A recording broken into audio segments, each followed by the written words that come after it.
మీ పేరన్నా? Koteswararao. Big boss చూస్తున్నారా? చూస్తాను. ఎలా అనిపిస్తుంది ఏంటంటే వాళ్ళు ఏంటంటే పిల్లలు చాక్లెట్లు కొట్లాడినట్టు చికెన్ కొట్లాడతారు చీపుగా. వాళ్ళు నేను రీజన్ అది చీపుగా కొట్లాడము, బిగ్ బాస్ తిట్టడము ఇలాంటివి జరగద్దు. అంటే మా భాషలో చెప్పాలంటే బూతులు అన్నమాట. అన్నం పెట్టినన్నే అఘాయిత్యం చేయడం అనేది ఇది ఒక నేరం. నీకు నచ్చితే వెళ్ళు, లేకుంటే బయటకు వచ్చేసి నాకు నచ్చలేదన్నా, నాకు ఈ ప్రవర్తన నచ్చలేదు, వీళ్ళతో నాకు కలిసి నేను ఇష్టం లేదని చెప్పేసి పక్కకు వచ్చేసాయి. అంతేగాని ఛాన్స్ ఇచ్చిన వాళ్ళు, ఛాన్స్ లేని వాళ్ళు కృష్ణనగర్ లో కొన్ని లక్షల మంది తిరుగుతున్నారు. నీకు ఛాన్సులు ఇస్తే నువ్వు ఎలా తిరుగుతున్నావు?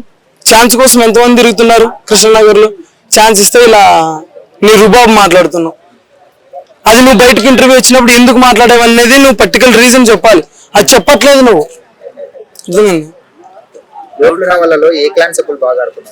ఎవరు ఆడట్లేదన్న, అసలు ఆటే లేదన్న. అది అసలు ఫస్ట్ బిగ్ బాస్ కి మన పల్ల ప్రశాంత్ అయితే ఏ గేమ్ అయితే ప్లే చేశాడో సెంటిమెంట్, ప్రతి ఒక్కరు ఆ సెంటిమెంట్ ని పట్టుకొని ల్యాగ్ చేస్తున్నారు. అసలు బిగ్ బాస్ చూడాలంటే విరక్తి వస్తుంది. అసలు దాన్ని చూసే బదులు బ్లూ ఫిలిం చూసే బెస్ట్ అనిపిస్తుంది ఒకసారి. రియల్ గా చెప్తున్నా, అంత చండాలంగా ఆడుతున్నారు. ఎవరినో తీసుకొని మంచిగా ఉన్న వాళ్ళని, క్యారెక్టర్ ఉన్న వాళ్ళని తీసుకుంటే బెస్ట్. క్యారెక్టర్ లేని వాళ్ళని తీసుకున్నారు చాలా మంది. అందరినీ డబ్బున్న వాళ్ళనే తీసుకున్నారు. డబ్బు లేని వాడిని, కింద స్థాయి వచ్చిన ఎవరిని తీసుకోలేదు. మినిమం పలుకుబడి ఉంది ప్రతి ఒక్కరికి.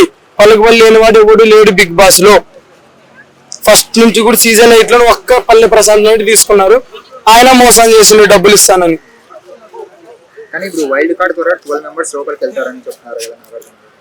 ఈ 12 మెంబర్స్ ఎందుకు వెళ్తారంటే వాళ్ళతో ఆట లేదనే కదా. ఈ బయట ఉన్న వాళ్ళు లోపలికి ఎందుకు వస్తారు? వీళ్ళతో గేమ్ లేదనే కదా బయట ఉన్న వాళ్ళు లోపలికి వస్తున్నారు. అది వాళ్ళతో గేమ్ ఉంటే వీళ్ళెందుకు లోపలికి వస్తారు? సబ్స్టిట్యూషన్ ఎందుకు తీసుకుంటారంటే నువ్వు ఆడలేదు కాబట్టి పక్క ప్లేయర్ని తీసుకుంటారు. అలా మీతో అవ్వదు అన్నప్పుడు పక్క వాళ్ళని తీసుకుంటారు. వాళ్ళ నష్టానికి బిగ్ బాస్ నడిపించుకోలేరు కదా. వాళ్ళకు ఉన్నది ఒకటే, నాగార్జున వాళ్ళు. అది రొమాంటిక్ అంటే హగ్స్ చేసుకోవడం, కిస్ చేసుకోవడం ఎలా అనిపిస్తుంది అన్న? అది మూవీ పరంగా అయితే బాగుంటది అన్న. ఇలా లైవ్ లో చేసుకుంటే ఇప్పటికే అమీర్పేట, ఎస్ఆర్ నగర్ లేడీస్ చాలా చెడిపోయారు. నువ్వు చూస్తే అర్థమవుతుంది. ఇలాంటి చేయడం వల్ల పబ్లిక్ లో మళ్ళీ ఇంత పెరిగిపోతుంది. అసలు రోడ్ల మీద విచిత్రంగా తిరుగుతున్నారు ఇప్పుడే. వీళ్ళు చేసే పనికి మళ్ళీ రెచ్చిపోతారు. దీన్ని పోలీసులు కూడా దానికి రెస్పాండ్ అవుతలేరు. గవర్నమెంట్ కూడా వీళ్ళు ఎందుకు పబ్లిక్ లో చేస్తున్నారు, ఇది లైవ్ కదా అని చెప్పేసి కూడా ఎవరు రియాక్షన్ అవుతలేరు. చాలా ఇబ్బంది. ఇట్లయితే లేడీస్ కి రెస్పెక్ట్ లేనట్టు పోతుంది. ఫస్ట్ భాషా బదులు మణికంఠని తీసేసింటే మంచిగా ఉండే. అన్ని అదేందన్న, అసలు సెంటిమెంట్లే వాడుతున్నాడు. ఒక గేమ్ ప్లే చేస్తున్నాడు, గేమ్ ఆడట్లేదన్న. అసలు గేమే ఆడతలేడు ఆయన. గేమ్ రాదు ఫస్ట్ ఆఫ్ ఆల్. ఈ 12 మందిని తీసేసి వేరే వాళ్ళని పెట్టుకుంటే బెస్ట్. మన ఇప్పుడు ఏడో శ్రీలంక దగ్గర ఏదో బీచ్ దగ్గర వాళ్ళు అవి చేతి బ్యాండ్లు అమ్ముకునే వాళ్ళు కూడా ఇంగ్లీష్ మాట్లాడతారు. చాలా పర్ఫెక్ట్ గా మాట్లాడతారు. అర్థమైందా? వాళ్ళు ఇంగ్లీష్ మాట్లాడినంత మంది తోపులు కాదన్న. చాలా మంది మాట్లాడతారు. ఈ కుక్క కూడా ఇంగ్లీష్ లో బౌ అంటది. అర్థమైందా?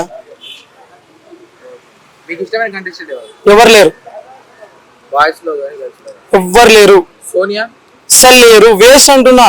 వాళ్ళు పద్ధతి పాడు అనేది ఏదీ లేదు. బరి తెగించి వీడియోలు తీస్తున్నారు, లైవ్ లో బరి తెగించి తిరుగుతున్నారు. అసలు మెయిన్ రీజన్ చెప్పాలంటే మన రవి అన్న అరిసే సాయి మీద ట్రోల్ చేశాడు చూడు, రవి అన్న. ఆయన వెళ్తే బాగుంటది. అలాంటి వాళ్ళు వెళ్ళారు. అరిసే సాయి మనకు తెలియదు అన్న ఆయన ఎవరు.